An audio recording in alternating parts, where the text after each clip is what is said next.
ধৈর্য ধরুন, শান্ত হন, বলুন কম, শুনুন বেশি।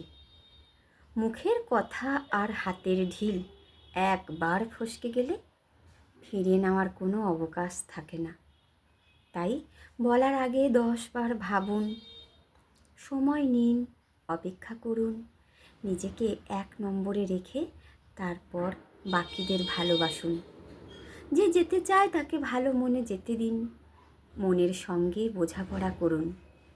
আপনার সবচেয়ে গোপন, সবচেয়ে না বলা, সব রকম অন্যায়, সবচেয়ে ভেতরের কথা জানে একমাত্র আপনার অন্তর।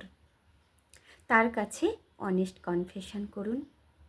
আপনাকে সবচেয়ে বেশি যদি কেউ বোঝাতে পারে, সে হলো আপনার মন।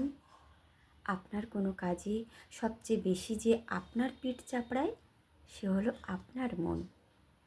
আপনাকে সবচেয়ে বেশি ক্ষমা করে, সবচেয়ে বেশি সমালোচনা করে, সবচেয়ে বেশি গাইড করে, সবচেয়ে বেশি সান্ত্বনা দেয়, সবচেয়ে বেশি শক্তি যোগায় আপনার মনই। মনকে প্রিয় বন্ধু বানিয়ে নিন আর যত্ন করুন।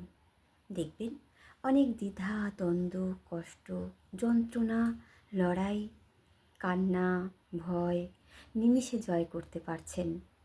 জীবনের যাত্রাটা অবশ্যই কঠিন, কিন্তু অসম্ভব নয়।